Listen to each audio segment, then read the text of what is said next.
You're listening to Nothing's Off the Table, the podcast where no subject is too taboo to discuss. Now, please welcome your hosts, Andy Barker and Lou Del Pree.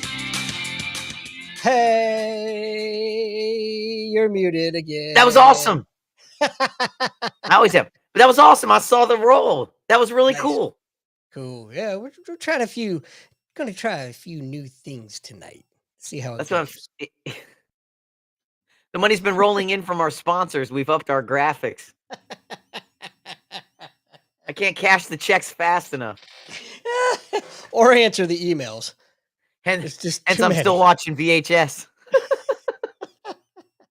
Well, it's Friday night. It's time for another glorious episode of Nothing's Off the Table. Unfortunately, we don't have a guest tonight, so you're stuck with just listening to us. But Lou, man, this freaking game, man. It's so addicting, you know. I hear you. But we'll talk more about that in a minute because, you know, I think we should probably just dive.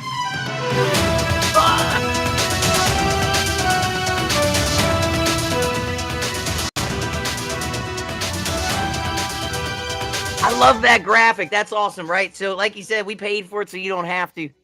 Steve Day Show, Tuesday, 21 January 25, hour 1, talked about the flurry of executive orders and how for the first time it feels like we are finally on. I'm wearing my bifocals. If you can, normally I have the radio ones. Anyway, for the first time we are finally on offense, right? Many will be challenged, but the sheer magnitude of leadership displayed was epic and too much to combat all at once. You know, so some will definitely slip through. And this is what winning looks like. I mean, they did go through a litany. There was a ton of stuff that he signed. And I think what you saw was a lot of talk on a lot of the shows about how, you know, we might have seen a brand new precedent, right? Executive orders signed immediately upon completion of the inaugural parade. You know, that was done publicly and in front of people where normally these things are done, you know, behind closed doors, right? Jeff Fisher's show on 22 January. I must have miskeyed. I see 21. I see 2W. So 22 January 25. Parts of gold medal, Paris gold medals are rusting. Paris gold medals are rusting. So apparently, when they issued the gold medals, they coated them with some type of coating because of the way the salt and the air or whatever, I don't know. But that is actually causing the medals to rust now. So some people are complaining like, hey, what the heck? And they don't have a solution right now. But yeah, so if you won gold, go check your medal. Human Events with Jack Posobiec, 22 January as well, discussed the illegal crossings and reminded everyone. And it always, the first time I heard this was Mark Levin. So this is not a new saying, but he brought it up again. And it's a great saying. Remember, we're not a nation of immigrants. We're a nation of citizens. That's finally true. Friday. Thursday, Steve Day Show again. They went through top 10 Bible verses you will not hear preached at in a woke church. And the number 10 was Galatians chapter 50, verse 12, I think. When they talked about how the religious leaders at the time were saying, you know, the removal of the foreskin is the sign that you are a blessed one to enter heaven. And Paul is telling them, if just removing a little bit of skin gets you in heaven, why not cut the whole thing off, brother, and fly through the gates, right? Like, why stop there, man? Right? He's like, if all it is deeds, if you don't have to, you know, behave or open your heart, you know, then, hey, man, don't stop there. Take it all, baby. Yeah, and then they went through about 9 more. They were really good, and you definitely wouldn't hear them preached in a woke church. Some of us can't afford to take more than just that little foreskin. No, you got to keep the cap on just to get some distance. That's right. I understand, man. Hey, man, especially when you deploy in cold weather, it gets hard. But anyway, you know, the rest of the stuff, as you know, President Trump was elected. A lot of things were regarding the inauguration. So that was all we had for the wrap. Look forward to next week when there's a lot more news happening and a lot more impact from what we saw this week. I'm going to throw you a bone a little bit. One of the stories you talked about is going to line up perfectly with the I ain't buying it segment. That's awesome. But and ladies and gentlemen, we didn't plan this in advance. We don't. In fact, I even asked Lou if he wanted to read what I'm going to present to you all tonight in advance, and he's like, "No, I want to be surprised just like everybody else." So, I don't know, man. I haven't heard anything either way on whether it's good or bad, but I'm kind of digging that segment, that new segment. Oh yeah, man. People like it. The numbers pop for you, man, when you put them clips up. It's fun and Yeah, I it's love fun, hearing it. I gotta tell you about this stupid game, man. This game that you've gotten me into. It's a really cool Milsim. game. Yeah, the Milsim. It's a really cool game. I like playing it. I'm not very good at it, but what I'm fascinated, I'm really enjoying, man, more than anything is getting in and meeting these guys and the camaraderie. Uh, just the talking shit like we used to do, man. It's I found it again. It's Yeah, awesome. yeah, So it's fun. There's, the cool thing is, um, like you say, the camaraderie, but there's, it's like any community. You join the community, you build up your reputation, and you build up your core group, and then it expands from there. But the cool thing is, it happens quickly, with the yeah. reach that you have, and that those groups build fast, and people come in and out, and many more stay than go out, and your circle of influence expands. And I Mhm. think what you're alluding to is it's really nice to be talking in a group again of people who appreciate your experience and that you gain something from their youth and enthusiasm as well, you know? See, I couldn't have said it any better. I couldn't have said it otherwise I would have. But yeah, no, you're spot on, man. Um, but yeah, it's and you know what? There's a chance, a slight chance to do a little mentoring there as well. Um, I've already had a couple folks ask if they could speak to me offline. So yeah, it's cool, man. I'm digging it. But should we just go ahead and I don't remember if we let the cat out of the bag yet or not. Not yet. I wouldn't yet, but what I will say, to piggyback off of what you're saying down the road a little further, times are changing. And I know we talk about a game and people are like, these two old men talking about a game and linking up, right? I mean, I would say though, probably 60% of the time is spent shooting the breeze. If not 40% is more. spent wandering around, trying to figure out where the hell these things are to shoot. Right. But um but beyond that, right? I was having a conversation with somebody with two same topic, two different people. One person gave me an answer that started with, on the internet. And I was like, please, please, please tell me you're citing the internet. Please, right? Like as we were arguing, like, and I was being sarcastic, like, please, Mhm. please, please, please, please tell me you're citing the internet for a fact. Please say that. Please say I saw on the internet, right? Trying to minimize what they were saying. Talking to another friend of mine, I'm telling the story, and he stops me. He's older than me. You guys are probably same age. He stops me, and he says, well, where the hell do you get your information from? He said, no one's going to the library anymore. And I was like, oh shit, he's right. I do look a lot at the internet. Now, I do still go to the library, but I get what he's saying. Yeah. This generation isn't going. Right. you know, but yeah, I do go. That's, I do still go to the library. I do still get some books. I do still try to go verify things that I read on the internet and other places. In fact, I just picked up two old copies of two books that I felt might get edited in the future. But one is The Origin of Species by Darwin, so I have one of the original printings, or a reprint, but of the Right. original. Right? They didn't edit. There's no edits or anything, or no abridged. No And I picked up wokeness. 2 years before the mast. Mm. The professor that sailed because he said there were only books from officers and Huh. people who travel, but there was never a book written by somebody who served before the mast. So he just lowered his Wow. status, went and served, and then wrote a book on what it's like to be a seaman. That's boim. Yeah, in the 1800s.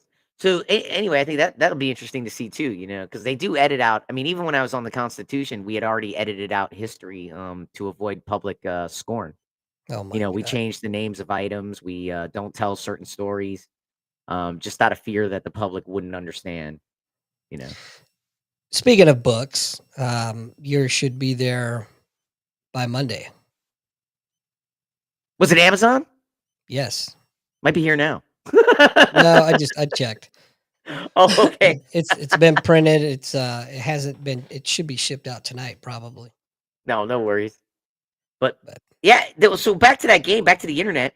Um, but you bring up a great point. But so for people who look out here that are older like us, and you're like a game, this is ridiculous, this is absurd. I thought so too. I thought so too. Until I got in there and I was like, what the hell is going on here, man? Like this is crazy. And then and it was funny. I my first time playing the game, it's called Armor Reforger. It's a military simulation. I find a server that says 3rd Marine Raider Battalion. I was like, wait a minute, I was in that unit. Hold on. So I go in there and I drop in and yeah, I'm old, man. I thought maybe there were Raiders playing. I don't know why, but I was like, yeah, right. maybe I'll run into like some buddies, right? I don't know. That's what I'm thinking. No, none of it. No, I'm the only one, right? I'm the only one who's there. Everyone else is, pretty chill. There's a lot of people who serve, but there's a ton of civilians too who are just there for the experience, Yeah. right?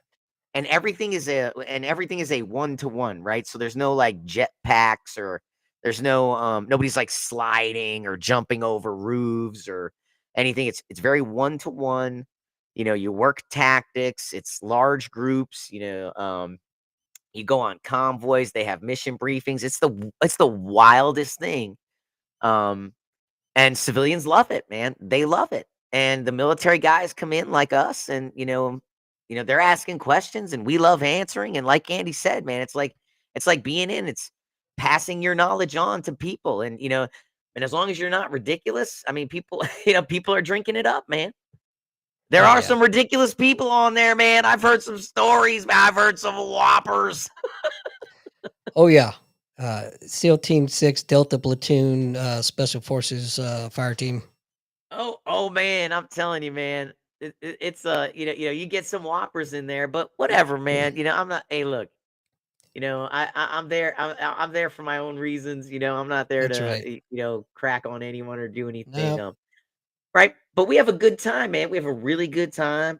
We spend a lot of hours there, and Andy and I are working on a project that we're hoping to bring more people on board in a way that it's it, I- and I because Andy I think can talk more on this, but the game is a lot of fun, but the first few days are pretty intense, right? I mean, it's like yeah. there's a big learning curve. It's very frustrating at first. Hell, it's still frustrating. But I mean, I think I've been playing for a couple weeks now, and I'm finally starting to catch on to some things. But like you said, tactics are tactics, right? And it really works. It works in real life, and it works in the game.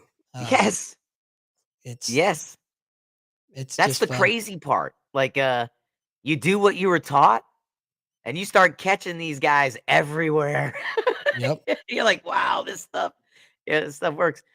And it's just Now, funny to talk to we have some younger active duty guys that are still in. We were talking to some younger Marines the other night, mhm. and it's funny to hear them, it's funny to how you drop back into that mode and you tell a joke real quick and then they come right back. You're like good to go, stand by, and they're like, good to go. Like, Yeah, oh, yeah. never. Very well. Right. Like, got the clipboard, son. They're just messing around, just to have those jokes and having fun. All that stuff that you miss, it's there. And I'll tell you what, there's a lot of young, if you're active duty, there's a lot of young kids out there that would love to hear from you. They'd love to play with you. They'd love to have fun. It's called Armor Reforger. It's on every platform, including computer. Um, and like I What's up, said, it's just a Billy? great time. Andy? It's yeah. Again, I'm finding having more fun just with the camaraderie, the shooting the shit, the busting balls, and the game's fun. Don't get me wrong. Once you get past the frustration of learning what you're supposed to do, um, yeah, it is fun, but I get more enjoyment out of the other. Um, Oh yeah. I I love man, and there are some dudes on there that are way too serious and way too into it. Um, and those are the ones I actually have the most fun with. I call them the box Nazis. There's guys. Yeah, for those of you that you can get your kit, right? And I know this sounds crazy, but we have an 80s kit, and then if you play on what they call a modded server, everything you had while you were in, they have. You can look just like you did in real life, or you could add to it, but it's all gear that's today. Stuff you could have today. In fact, they were talking about they had the new Viper EOTech site you could put on, Damn, um, all that's kinds of stuff for crazy. what. Yeah, it's crazy. That's why I say, it's the funniest thing in the world. And then there's a Discord with it, but they have the vector bag, and I put the picture of my actual vector bag in the Discord. And like, dude's like, "You want to sell that?" I'm like, "No," but I'm just saying that's real. Like, I'm telling, like, do you see the design of the bag in the game? And when I showed the real bag, it is down to the finest detail.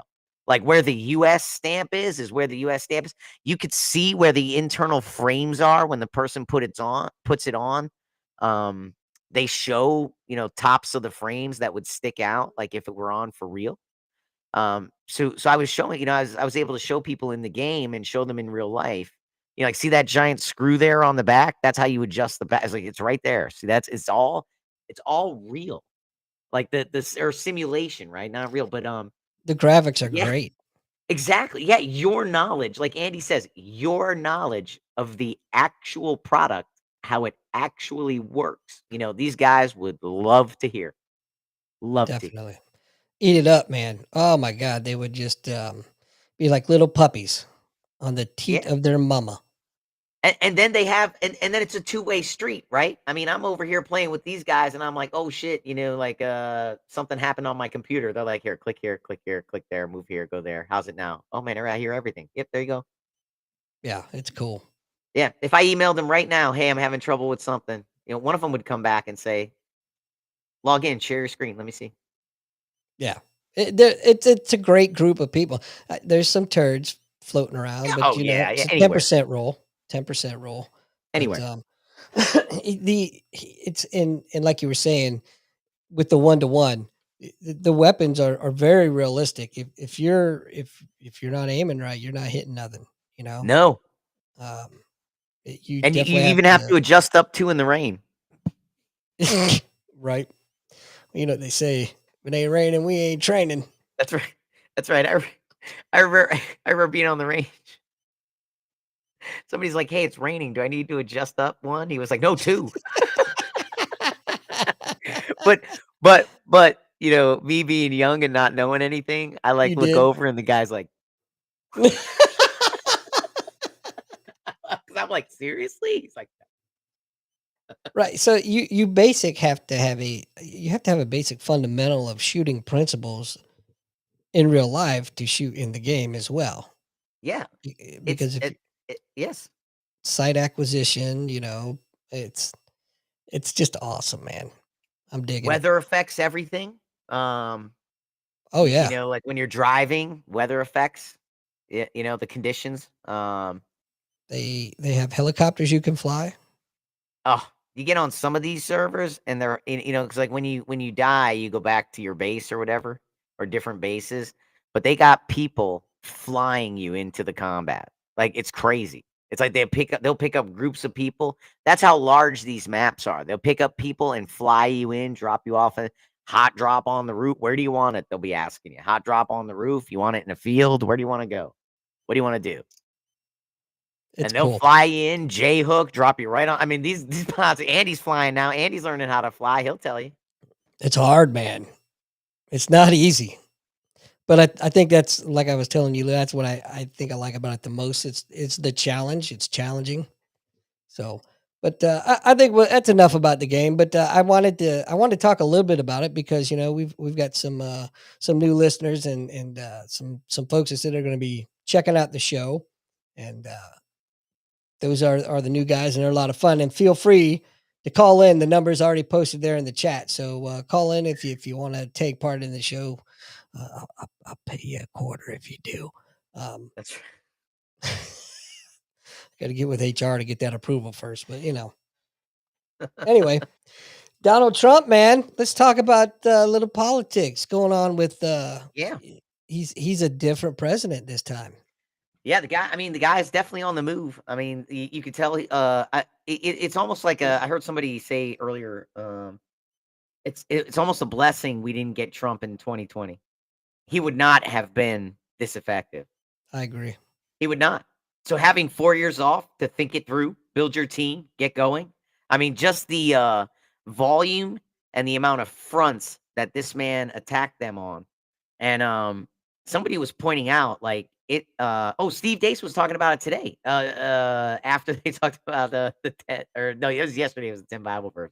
But they talked about it today in his first segment, the Dace group.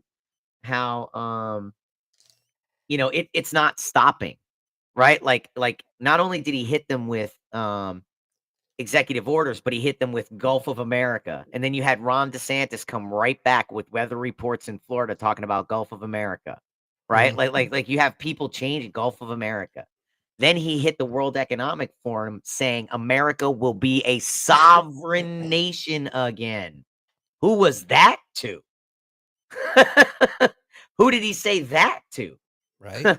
We are closing our borders and America will be a sovereign nation again. He was very clear to the WEF. We are lowering taxes. And if you manufacture in America, we'll hook you up. If you make it somewhere else, you're getting tariffed. We're shutting the borders down. I've noticed that even some of the mainstream media now is actually kind of backing off on a lot of the rhetoric. Well, like they said, he's hitting them on so many fronts. And what you heard Aaron say on the Day Show, the producer, one of the producers, oh God, it was on the tip of my tongue and I lost it. But he had chimed in with something about they're being hit on so many fronts. They just don't.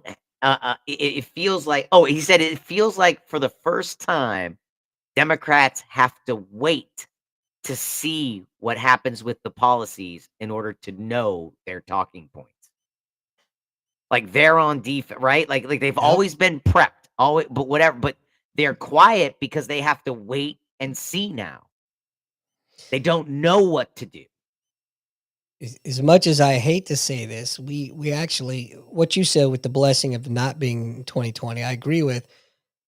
But unfortunately, we actually needed Biden to bring us to. We needed to hit rock bottom, and we needed Biden to do that for us. And now, legitimately, there's nowhere to go but up. Yeah. And the country, the majority of the country, is on board with that. They're fed up with a lot of the crap. So, perfect timing, Hey, I do want to give us. I do. Hey, there was one thing I was thinking about talking about all the things I hear in the news and everything, and I do want to give one shout out to Keith Malinak over at the Pat Gray Show Unleashed. Man, that's a great show, and he produces over there, and he's got his own little thing going on the podcast, putting stuff out there. And I just want to say the only reason I don't throw you guys in the rap is because I know none of our audience is waking up at 7 a.m. That ain't even worth it, man. Right. But we'll get you in there, man. I listen every morning. But go check them out. They're great over there. Pat Gray Unleashed and Keith Malinak producing over there, and then Jeff Fisher pops in every now and then. So we got a lot of views and a couple comments from our guest last week, Professor Rodrigo. What an amazing conversation, huh? Yeah. Yes. And I guess you got some good news. He's agreed to come back. He has agreed to come back. We're looking at end of February-ish, kind of. We wanted to have a little distance between times talking. Plus, we do have some people lined up in between. And he is going to come back, and then we're gonna focus more in on coming from Brazil to America. How do you come from Brazil to America and set up an academy? I do know part of the story just only because I train with him. Mhm. And every now and then, his first student comes around.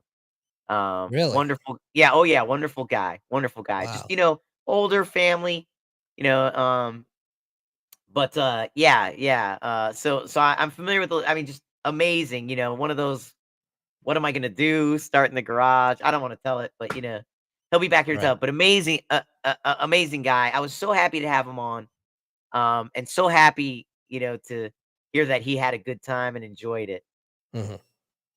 It's, it's so cool when you get a guest on like that that's just really excited, uh, to tell their story, and then, well, shit, we didn't have enough time, and agree to come back. And I know he will. It's not like we don't have many that wouldn't agree to come back. It's just I feel there's just more to his story. Oh, yeah, for sure, man. And he'll never tell you. He will never tell you. And this is why I said in the beginning of last time why I love this man. Um, but I have seen him do things for students and take care of students that most people wouldn't. Most friends wouldn't do. Mm, And just whether it was letting people train for free or offering things or various other stuff that I've seen him do, helping people through hard times.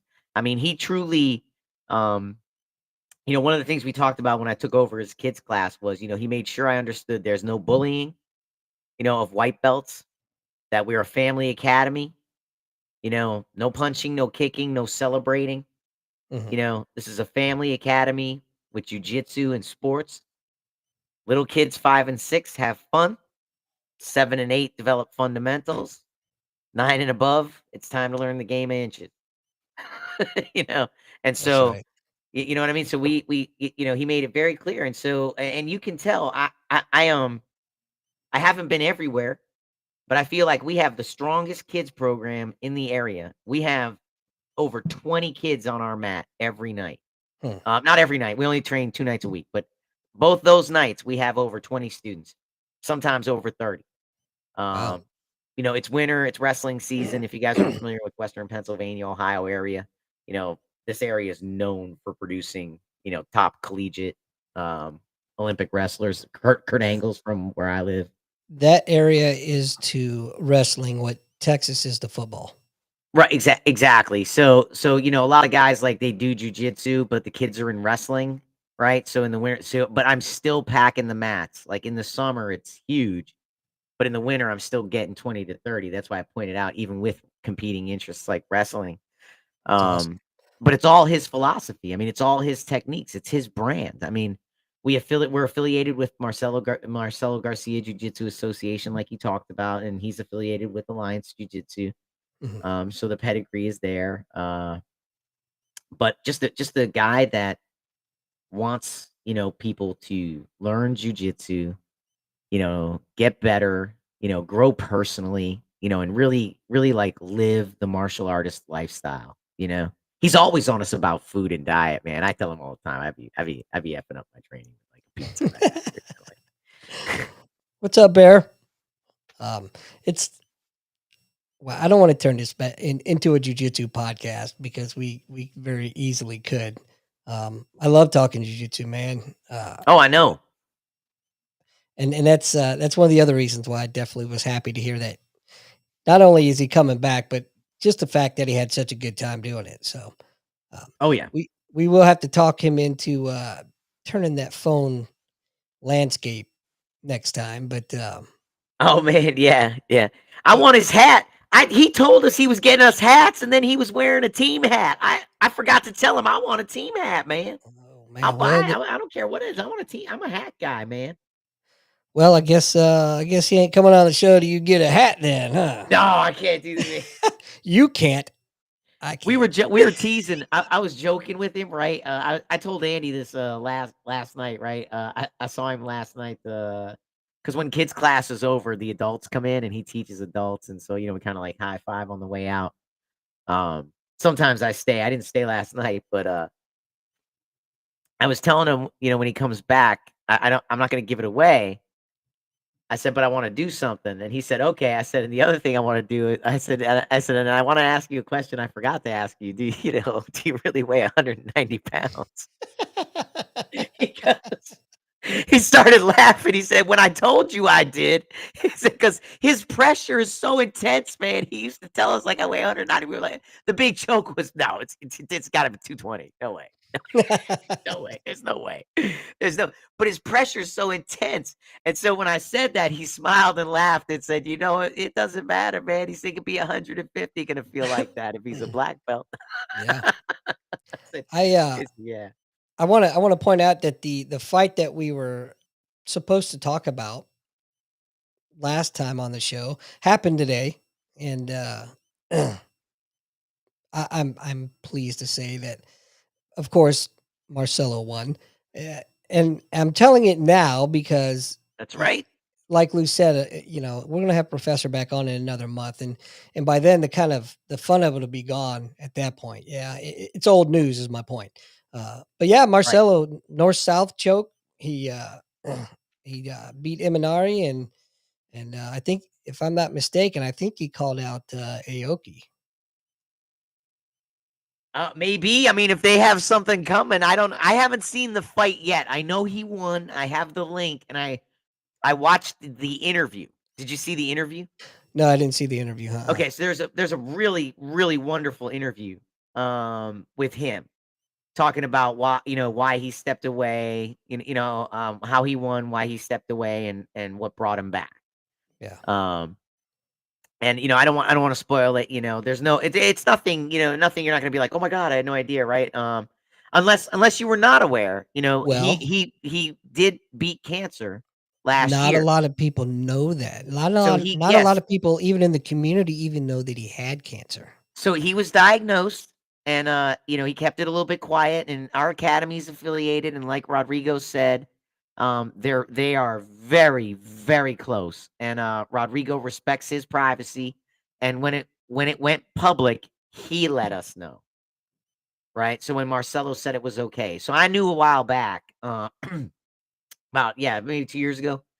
Um Me too. And, yeah, he beat it, and he's back. But, there were a couple other but there were some other things, that had come up and, in the interview that were just were just human Mhm. things that really just humanized him, and just really gave you an insight into the kinda athlete, competitor he is. A- Um, As if so you that was a great needed. interview that I watched. I enjoyed that, but I had to stop there, and my daughter was at her first, dance, Oh you know? boy, So as if you needed another reason to like the guy. He's so down to earth, man. He's just a good dude all the way around. Not to mention on another level entirely in he jujitsu. is so fast. He is so fast, and he's 41, 42. He said. Yeah, Um, he's young, man.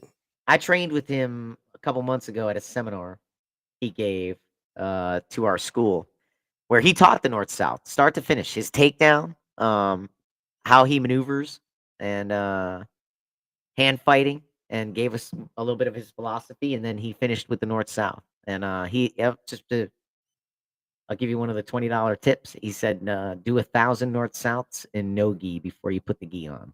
Then you'll know exactly where you are." Wow, that's that's solid advice, man. Yeah, Um, he said, "Do it you in no gi 1,000 times, then put the gi on, and you'll know exactly where you need to be." you know what's amazing is that people like him that are so good at their craft, you've got these world class opponents that know what he's going to try and do, and they can't stop it.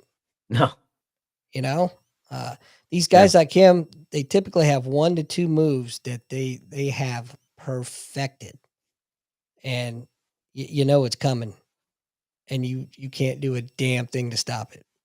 And Nope. you don't even get mad about it because you respect it, just how good he is.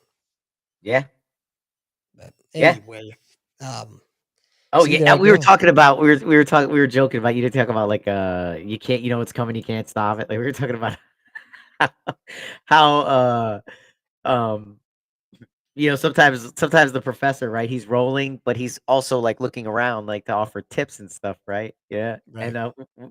us students were talking about how we feel like it's such a demoralizing when he's like looking around and he lifts your arm up into the arm bar and then like he doesn't even really put the pressure, he just puts it in the place and then lets it go. Like, cause he's like he would have tapped and then he just lets but it's like he's like That that reminds me, man.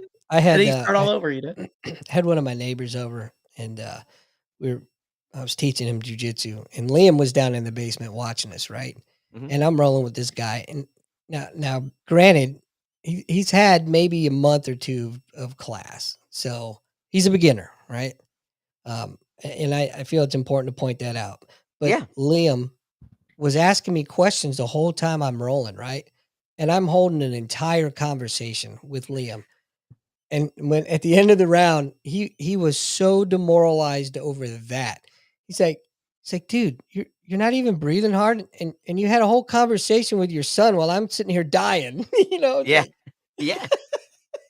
Well, it's just one of those things. I'll tell you what I'm learning as I'm teaching. Um, you did good when the professor turns it up, right? yeah, Like like if I pass his guard, he turns it up, and takes back what I took, right, or whatever, right? So a lot of times he just and you can I'm starting to get to where I can tell. A lot of times he lets me get past so he can work his escapes. You know what I mean? I yep, mean he's got to work his stuff too. So that's right. he'll let me pass and then he'll work his escape or whatever. Get his little practice in. Um, but now that I've been teaching at lunch, it's been feeling really good hearing the guys like I went at night and I did okay. I lost to this guy, I lost to this guy, but you know what? For my first time, I beat this guy. And then now, this last month, the guys I've been training have been with me for almost a year now. Mhm. Now I had to turn it up, man. Yesterday at Wow. lunch, I almost I almost got smoked by my white belt. I was like, shit. Like, but he said the same thing. Oh man, that was awesome. I knew I did good as soon as you turned it up. And it really felt good, man. I felt like, oh man, I'm glad you're learning, man.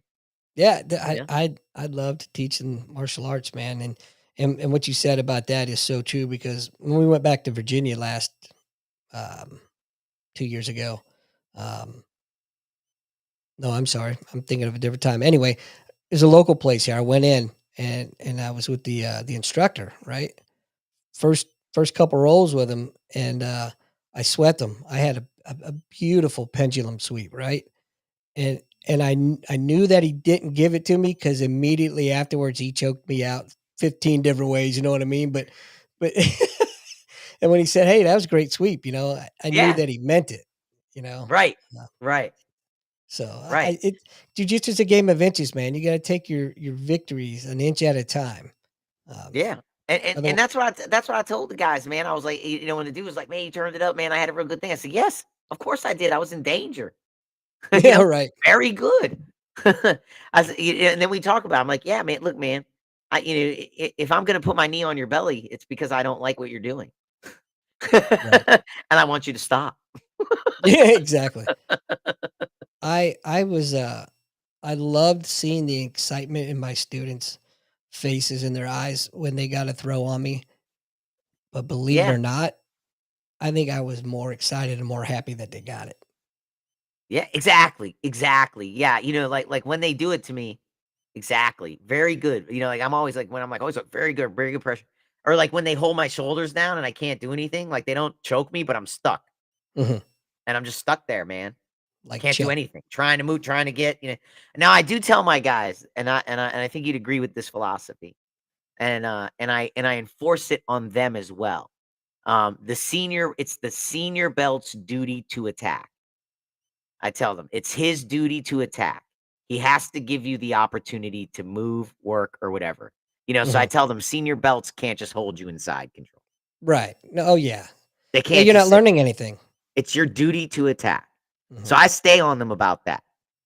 You can't sit there, man. If you're sitting there longer than like 30 seconds and I notice it, so the other thing is I don't sit when I fight these guys because I want. And so does it cause me to do sloppy things because I keep moving? You know what I mean? This is just my class. At night, it's not like that, right? Mhm. Um, But I just tell them, it's your duty because I want them to fight, right? I don't want somebody just sitting, Right. you know. And because I'm moving faster than I normally would, does it cause sloppiness? Yeah, absolutely. But they have to learn to capitalize on that too. Yeah. you know. And as we get better, we'll have less and less guidelines as we fight. You know what I mean? Sure. Like, that's just now because I don't want them sitting. I want the white belts moving. I want them shrimping. And I want these other guys, the blue belts and the one purple I have, I want him practicing attacking. Be Yeah. uncomfortable. Do you guys do you start from the knees? We do, yeah, at night they do a lot. In lunch, it depends on whatever the student wants. I got one guy that loves to start standing. I got, everybody else likes everyone else wants the knees. Sometimes they do standing, but mostly what it comes down to is mat space. Yeah.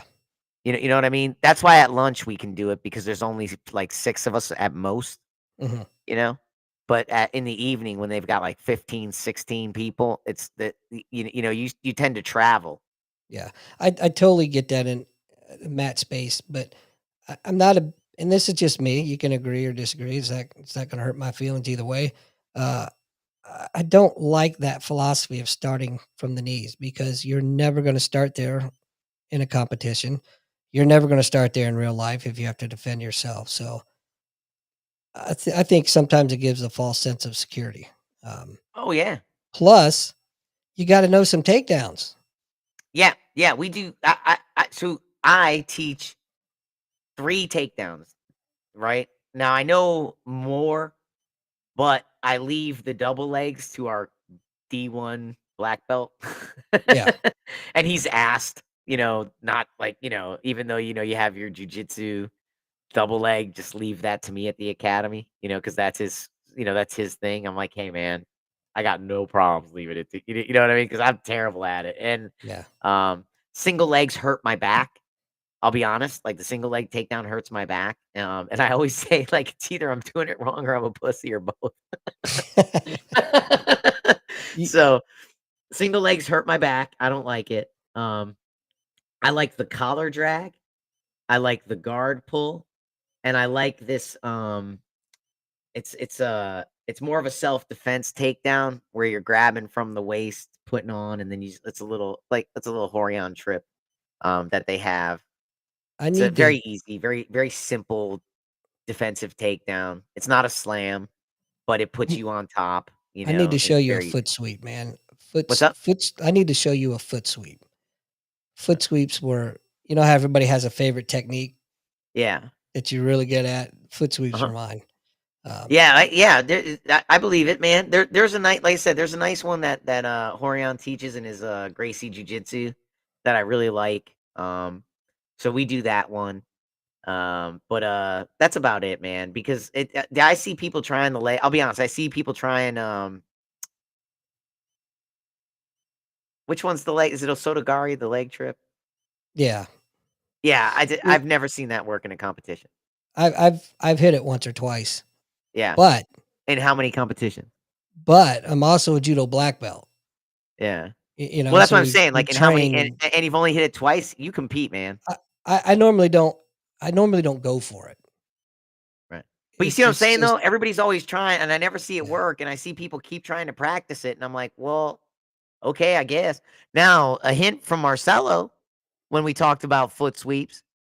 I demonstrated a foot sweep that I asked. I said, I saw you do this. I wanted to ask how you did it. He said, I don't remember that, but well, I had it on video, right? And he's like, Oh, well, I don't remember that. He goes, but I probably just did it. Like I probably saw, like he goes, that's not something I've trained. it's I probably opportunity. saw that, right? And that's why I did it. He said, but the root move, your leg doesn't have to be that deep. He said that's a common misconception. He said I learned over time, you don't have to go very deep on this stuff at all. Yeah, that's why I like the foot sweeps Yeah. because you can catch them as they're stepping forward. Mm. You He don't even had a have to have nice. what's that? He has a very nice like I don't know what to call it, man. He has a very nice shoot in, like to a single leg, Mhm. but it's much different than the traditional. Yeah, it's Like very when he shoots, he unorthodox. stays there and pushes you over.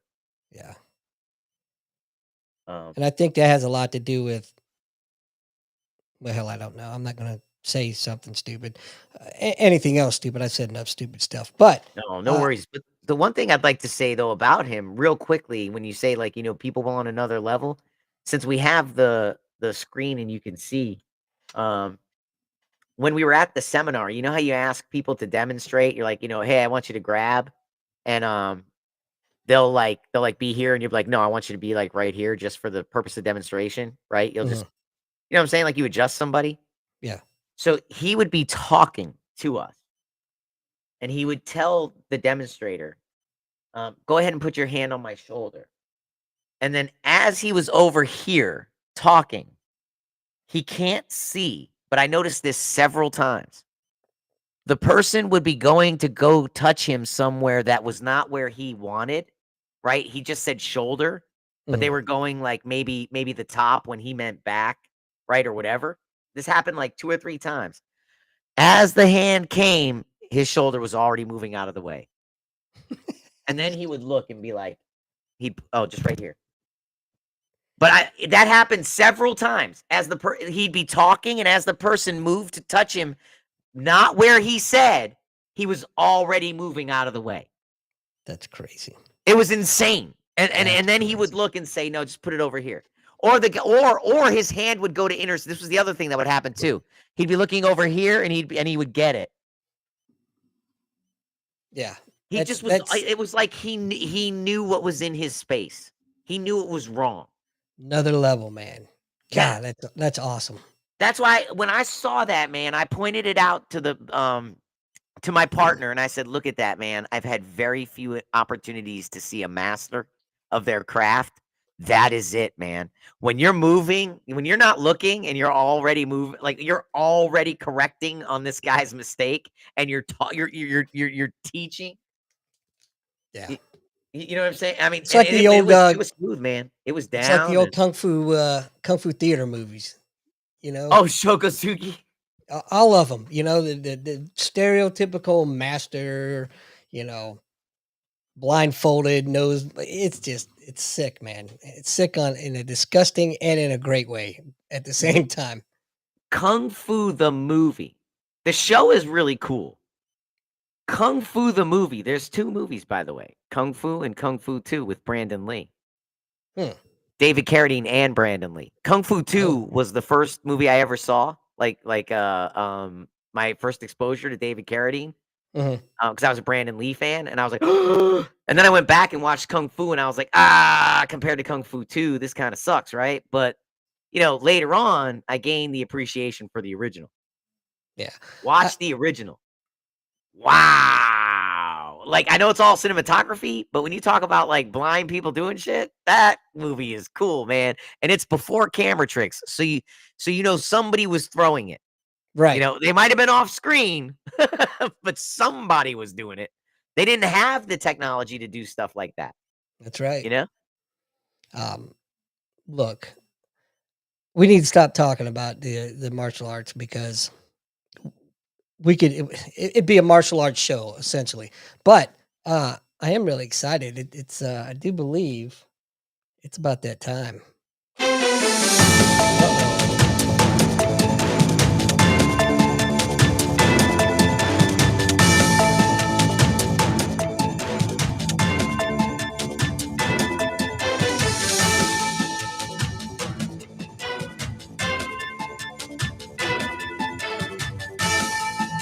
That's right. It's time for my new favorite segment, the I ain't buying it segment. Anyway, it's like I said earlier, it's funny how you mentioned one of the stories that you mentioned, but without further ado, let's just get into it. And what one thing that happened this week. All right, folks, let's talk about the national prayer service that turned into, well, a sermon on woke ideology.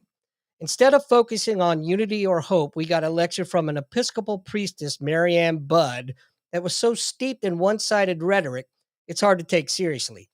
And that's where my issue lies. not with people having different opinions, but with the idea that one worldview gets to hijack a platform meant for national healing. Now, let's break this down. Bud uses her time at the pulpit to claim that LGBTQ individuals, including children, are now living in fear for their lives. Fear? Really? We're supposed to believe there's some mass existential threat to LGBTQ kids when the media, schools, and even corporate America go out of their way to cater to and celebrate them.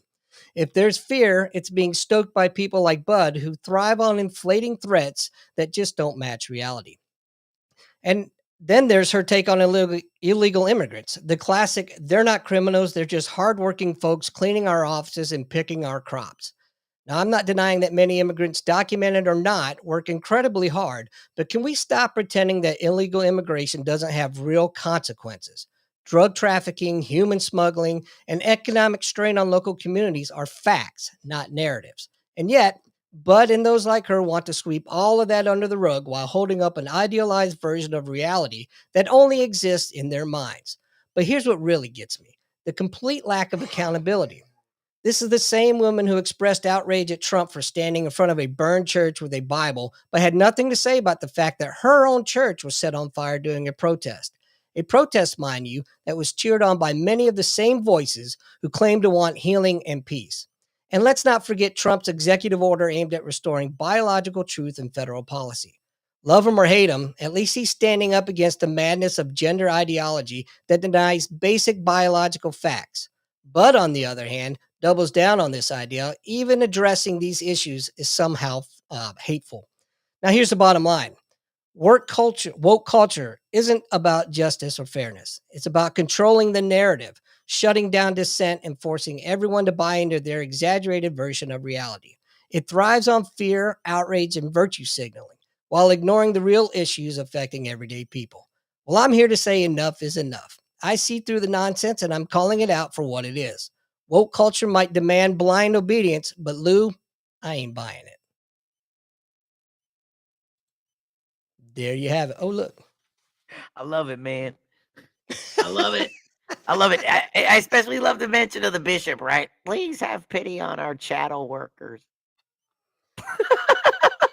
Like naming all the garbage jobs. Like, oh my God. Anyway. Oh, yeah. Man. Guess what? I didn't guess what I didn't look up this week. Well, that's okay.